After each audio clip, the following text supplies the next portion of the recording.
Amados hermanos en Cristo Jesús, es una gran alegría poder nuevamente saludarles y decirles que la paz de Dios anide en sus corazones.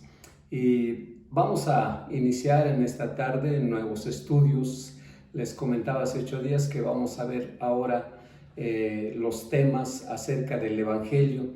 Y para mí son temas bien apasionantes, muy hermosos, muy bonitos, porque podemos contemplar todo lo que Dios ha hecho para la salvación del hombre. Y creo que va a ser algo interesante para todos nosotros, el que veamos desde un principio. Y diríamos que el Evangelio, o la palabra Evangelio, lo que quiere decir buenas noticias. Entonces vamos a esperar que en este Evangelio de Mateo encontremos esas buenas noticias que vengan a alegrar nuestra vida, que vengan a alegrar nuestra alma, porque sobre todo en este tiempo que estamos padeciendo, creo que es importante que recibamos esas noticias gratas, agradables, hermosas, que sean para beneficio de nuestra vida espiritual. Y les comentaba que vamos a ver el Evangelio de Mateo. Vamos a ver cuál fue el enfoque importante, el enfoque que destaca este apóstol, para que veamos cuál es la esencia del Evangelio de Mateo.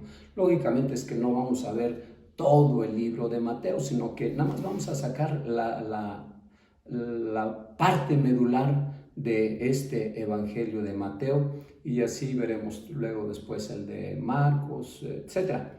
Así es que pues vamos a iniciar, y tenemos en el capítulo 1 de Mateo, en el versículo 18 hasta el 23, en donde ahí encontramos lo que les decía, la parte medular.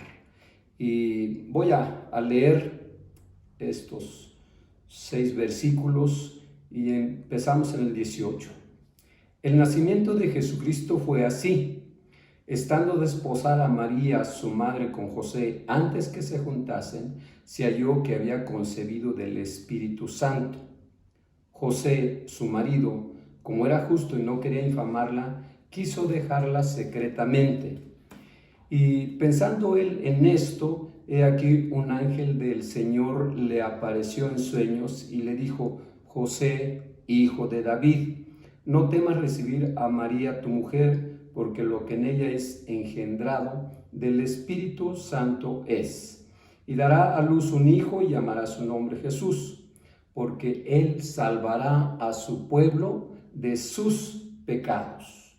Todo esto aconteció para que se cumpliese lo dicho por el Señor por medio del profeta, cuando dijo: He aquí, una virgen concebirá y dará a luz un hijo y llamará su nombre Emmanuel, que traducido es Dios con nosotros. Y hasta ahí vamos a analizar, como hemos venido trabajando de esta manera, el versículo 18. Fíjense que aquí, aunque dice el nacimiento de Jesucristo fue así, realmente en estos primeros versículos vamos a ver la concepción de María. No, en estos versículos que leímos no nos habla del nacimiento de Jesucristo, sino esto ya viene después.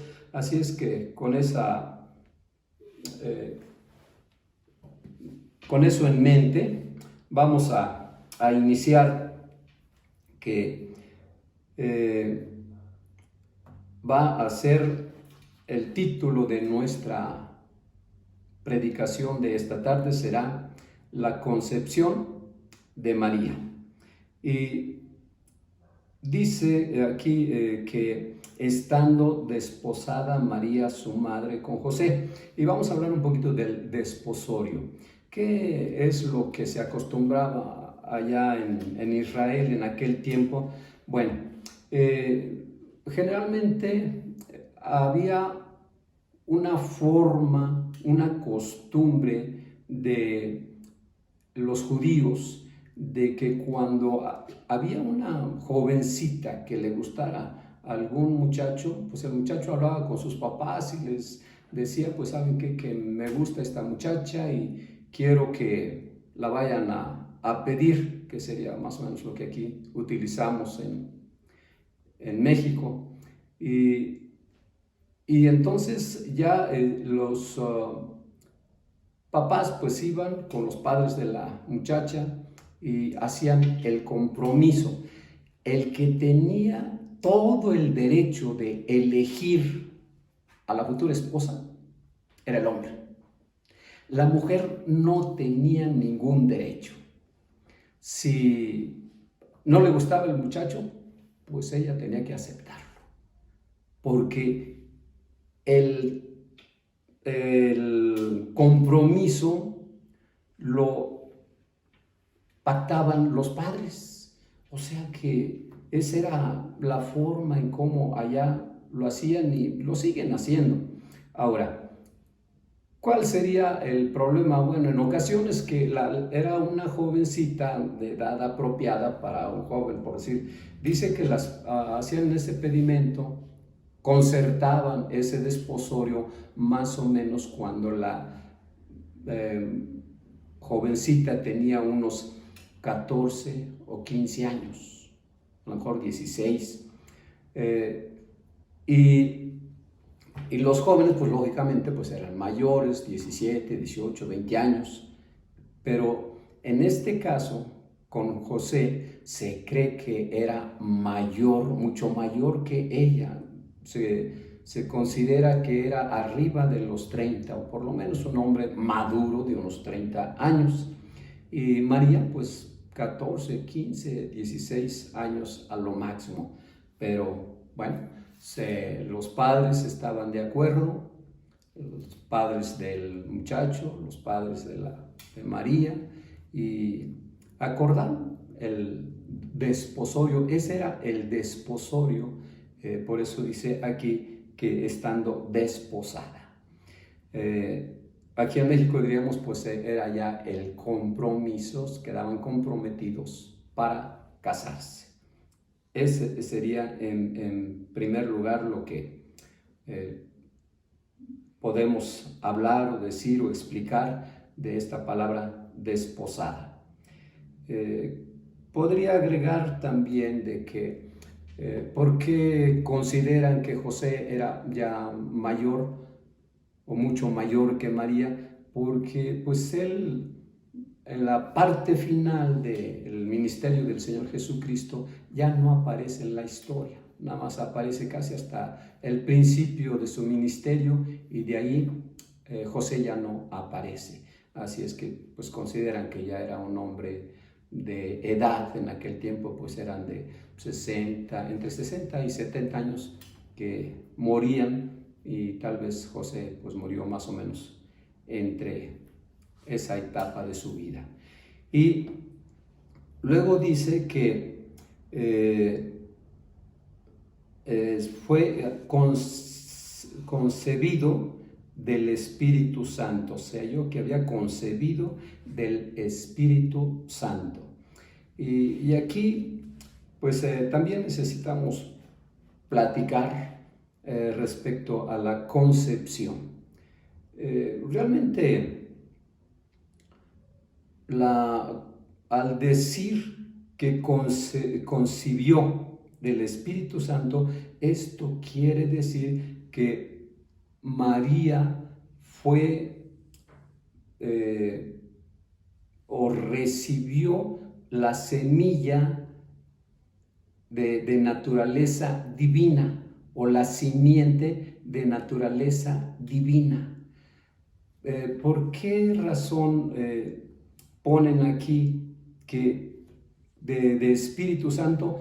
porque entendemos y creemos que Dios fue el que puso la semilla en la matriz de María. Y entonces esa semilla, esa simiente, era como la simiente de los hombres, una cosa pequeñita, una cosa casi invisible, que no es visible así a primera vista. Entonces, allí en esa pequeñísima simiente estaba escrito todo de cómo iba a crecer aquel pequeño, cómo iba a ser. Lo mismo que sucede con los seres humanos, o sea, en esa celulita, allí ya está escrito de qué manera va a ser ese ser engendrado. Tamaño, color, sexo, hombre o mujer. Y todo viene allí ya escrito.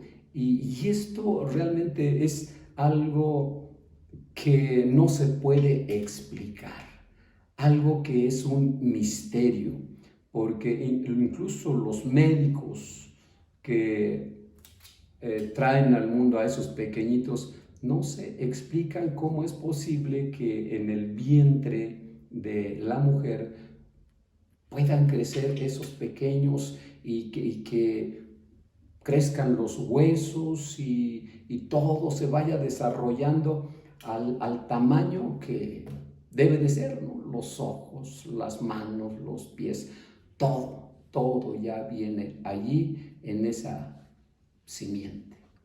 Y aquí, pues no fue diferente. O sea, aunque era ese espíritu que es el poder de Dios, pero allí en esa pequeñísima célula, allí estaba escrito de cómo iba a nacer el Hijo de Dios. Y este es algo que quiero recalcar, de que dice, por ejemplo, en el versículo 23, he aquí una virgen concebirá y dará a luz un hijo, y llamará su nombre Emmanuel, que traducido es Dios con nosotros.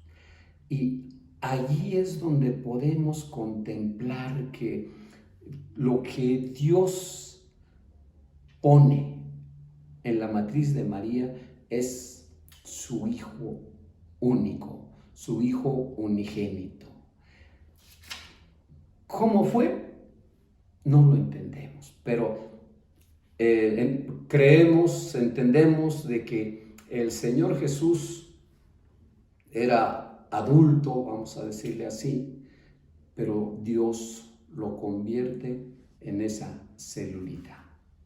Y allí estaba toda la naturaleza divina del Hijo de Dios. Y por esta razón dice que la traducción de Emmanuel quiere decir Dios con nosotros. Incluso quiero que veamos en Lucas capítulo 1 también, que dice en el versículo 32, este será grande, o sea, hablando de aquella criaturita, este será grande y será llamado Hijo del Altísimo. Y el Señor Dios le dará el trono de David, su padre. Entonces, ¿por qué Hijo del Altísimo? Pues es que era el Hijo del Altísimo. Fue enviado, fue transformado, fue empequeñecido para que viniera a engendrarse, o vamos a decir, a vestirse de carne en el vientre de María. Eso es algo increíble, hermanos, de qué manera pues Dios hace este engendramiento en María y que es un milagro. Tal vez no todos lo contemplan de esta manera, pero esto que Dios hizo es algo increíble, es un milagro portentoso, algo que la mente humana no puede comprender de cómo es que esa naturaleza divina, santa, viniera a encarnarse en ese vientre de esta Virgen. Y digo encarnarse porque aquí en Juan, también en el capítulo 1, nos dice, capítulo 1 de Juan, y vamos a ver el versículo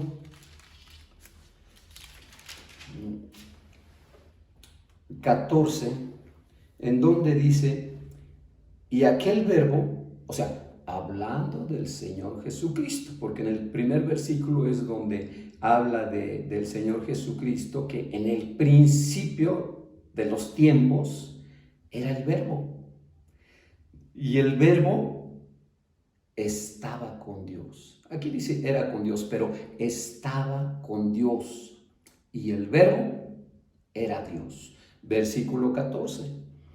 Y aquel verbo fue hecho carne y habitó entre nosotros. Aquel verbo. Y vimos su gloria, gloria como del unigénito. Y aquí, pues, realmente era el unigénito del Padre, lleno de gracia y de verdad. Y aquí, pues, que quiero también empezar ya con esto de que les decía que en el Evangelio vamos a contemplar mucho de la gracia y la gracia de Dios y su amor.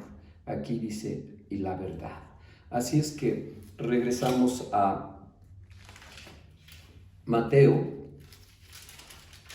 y ya una vez basándonos en estos versículos, cuando dice que fue concebido de Espíritu Santo, repito, quiero que quede bien entendido, que quede en sus mentes que esto significa que Dios fue el que realizó este engendramiento, que Dios es el que preparó todo para que su Hijo viniera a encarnarse.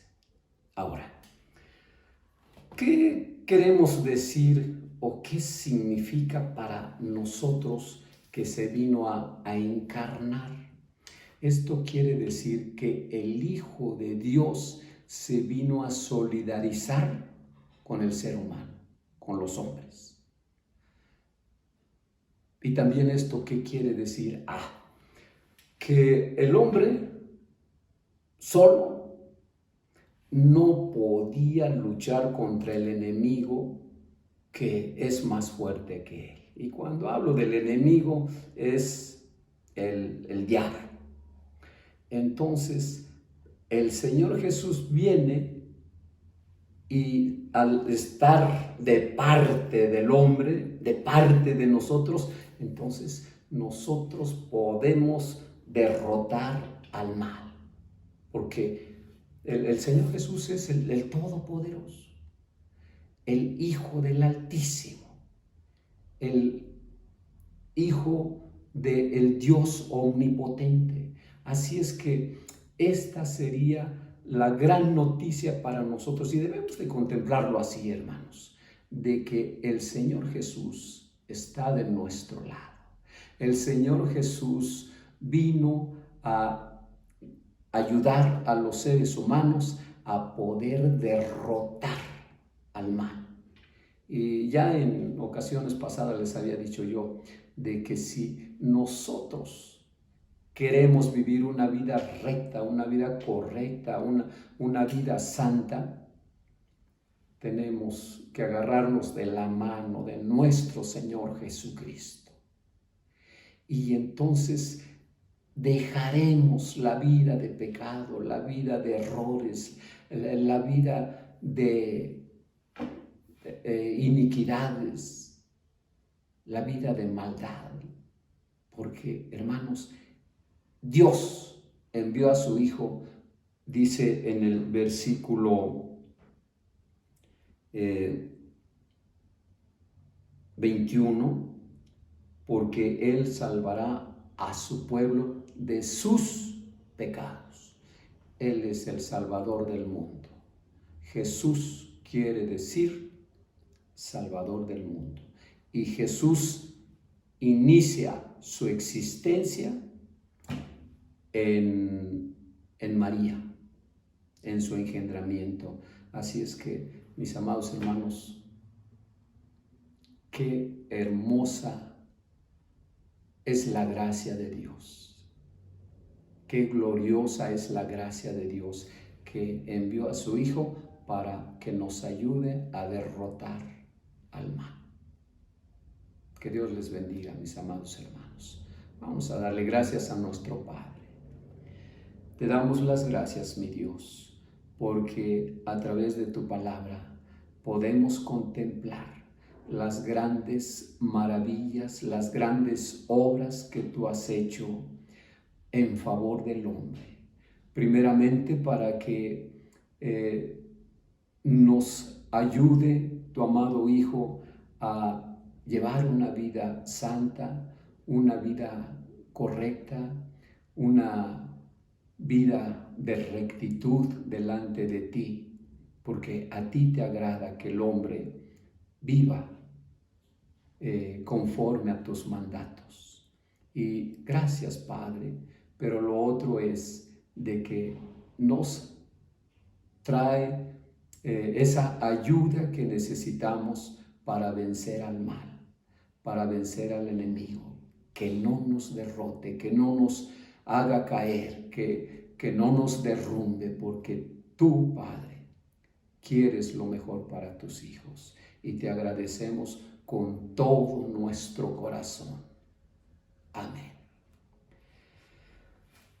Bien, mis amados hermanos, pues hemos concluido por hoy esta primer estudio que considero que pues debe de animarnos para seguir viendo los siguientes estudios, y yo espero que a todos les haya gustado, les haya interesado y que tengan en sus mentes esa palabra de el Evangelio, de que Dios está en favor del hombre.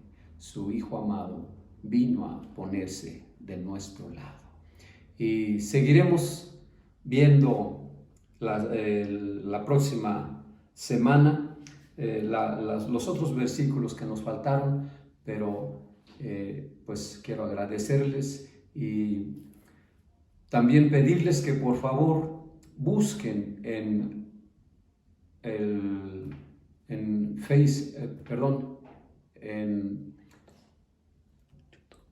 YouTube los estudios, los busquen y estaremos subiéndolos, primeramente Dios, cada semana.